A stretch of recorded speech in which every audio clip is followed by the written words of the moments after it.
Hey everybody, it's Austin Ward for Lettermen Row, joined as always by former Ohio State captain, linebacker, Zach Boren, and punch in the mouth, first time of the year. We haven't had one of these in a long time, where last year it was like every week, let's pick some flaws and see how they can get better. Well, this time we actually have it, and it is nitpicking. They're still, as I said, the #1 defense in the country, but there was a spread there in the third quarter where it looked a little iffy. And I know that's what Buckeye Nation is picking on, right? They're not looking at the top 10 win. They're looking at that third quarter and the way that kind of the game turned a little bit, right?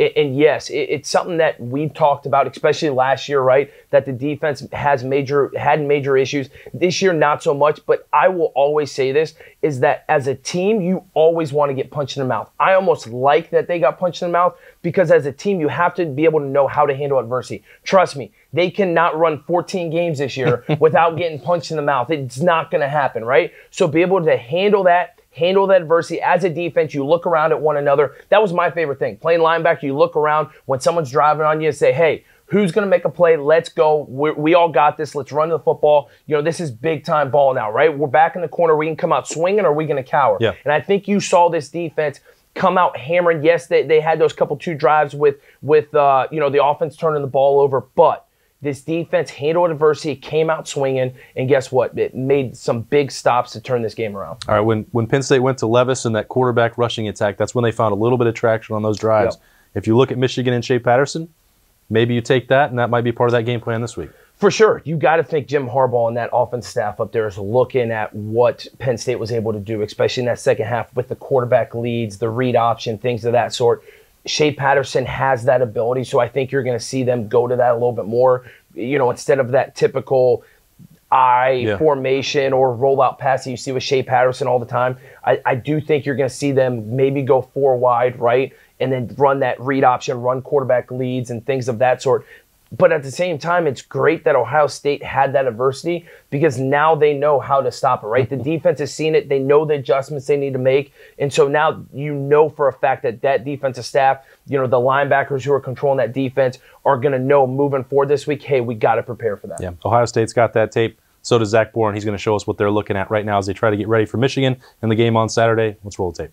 All right, Zach, this was the first time all year that kind of Ohio State got punched in the mouth, and it was a backup quarterback and a mobile quarterback, and I don't know what you see, but this was kind of a weird barrage for the Silver Bullets. It was. There were some points on Saturday where, like you said, the Ohio State defense got punched in the mouth. Granted, it's not a bad thing, right? At some point throughout the season, you get punched in the mouth. But here what you see is the common theme is missed tackles all the time, right? You see, the linebackers up the line of scrimmage, which you saw a little bit. It's man coverage. Malik Harrison's on the back. It's me, you on the back, right? So Baron Browning and Malik Harrison are me, you on the back. Back goes this way. Malik Harrison takes it. If the back were to come this way, Baron Browning would take him, right? So here you're going to see the back come out. Malik Harrison takes him. You see the defensive line kind of get upfield, right? Pulling guard comes through, and you're going to see him come right down here on Baron Browning. And it's just a missed tackle, right? There's some space. Baron Browning has him. It'd be a 1 or 2 yard gain. But instead, missed tackle. He's high on him, needs to be lower.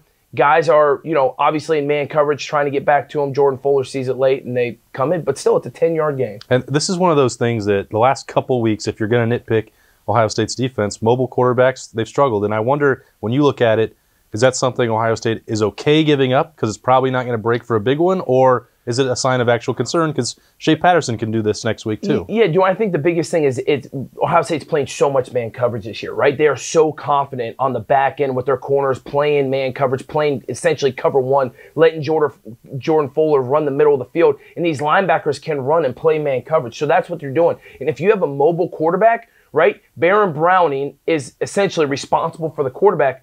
You've only got 5 defensive linemen. You've got 5 big uglies up front, right? It's almost a 5 for 5 with everyone else playing man. So if you have a mobile quarterback, the offense has a number. Someone's got to beat their one-on-one block and make the play. All right, so that didn't work out. We'll see if Ohio State can get that cleaned up. It wasn't the only time Penn State would use it when Will Levis was in there. And this drive wound up with another one that I know you won't like, the missed tackles. It is. And you see this little cross game, that Baptiste and Cornell are playing right here. You'll see him come inside. He's going out. This is it's a great thing, but a bad thing, right? You can get caught when you're playing these games as a defensive front. You see the whole defense line slanting. You see the linebackers playing over top, right? You see everyone fitting their gaps. But listen, when they're here, you got to make the tackle because you see everyone flowing. As a linebacker, and you see in the front is playing this kind of game, it's kind of like your read is off a little bit, right? Because you know these guys are shooting this way because they got to fill these gaps no matter what.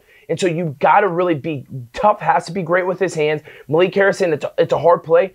Baptiste has to make this play. He's the guy right here that's open. Everyone else is one-on-one blocks, right? Make the play. He doesn't. And you see, it's easy to get creased when you play games up front like that. And when you look back at that snapshot, Baptiste is coming across inside.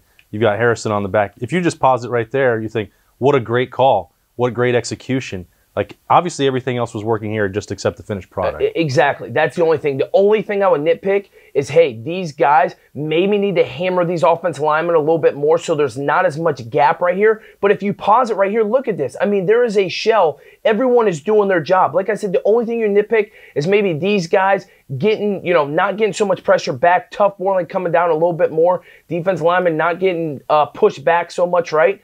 And just Baptiste got to make the tackle right here. Yeah, that's a big situation for a young guy. And you look at the score there. This kind of opened the door for Penn State, and then the momentum comes right back. Sudden change. You got to be ready if you're the Silver Bullets. It is. Sudden change, the biggest thing. You practice it year-round. I mean, this is something you do in off-season workouts. This is something you practice in spring ball and training camp. Sudden change, you're a defense. Guess what? You're there going over changes. Guess what? Offense turns over the ball, I think, on the second play of this series. Next thing you know, come on, you got to make a play, right? You're going to see it. There's pulling guards again.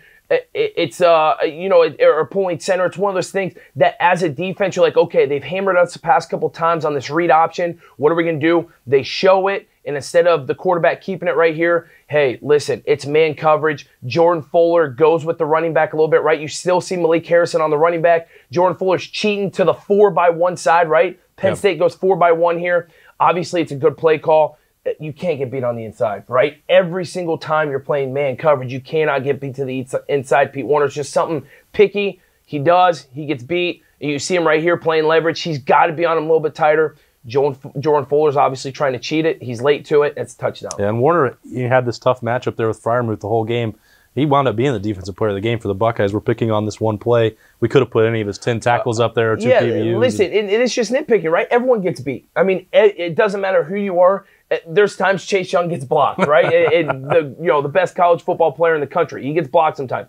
Pete Warner, hey, you get beat sometimes. It is what it is, right? The only thing you can nitpick is when you get beat, you have to say, what did I do wrong? He's playing too much on his outside here. He needs to be more squared up on him so when he does break in, he can be on him a little bit more. And Jordan Fuller is obviously trying to play the odds. When you go 4-by-1 to one side, if you're that cover one safety over here, you're going to cheat to the 4-by-1 side. And, he's just late on it. He should have maybe been reading the quarterback's eyes a little bit more because the quarterback's literally looking there the entire way. It just is what it is. Yeah, and then Penn State able to punch it in here. Ohio State's been pretty good in these short yardage situations all year getting pushed, but hey, this is one where Penn State got to tip their hat to them. You did. You're exactly right. It's one of those things, the defense linemen, if anything, this was the one time all year where you kind of saw them get a little bit tired, right? You saw the Penn State offense line get a little push, right? You've never seen this with the defense line of Ohio State this year. Right. The line of scrimmage is right here, and they're getting pushed back. Listen, it makes it impossible for the linebackers to make plays here.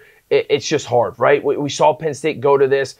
Look at this. All these red scarlet jerseys in the end zone, that's not good when you're a defense. And it's the first time you got punched in the mouth all year. It's kind of a good thing going into these next couple tests that they're going to have. Yeah, only 3 more points allowed for Ohio State in this one. Still the top-ranked defense in the country. Still looking for a big win on Saturday in the Big House, which Zach Boren, of course, will be right back here to break down with us next week at Lettermen Row.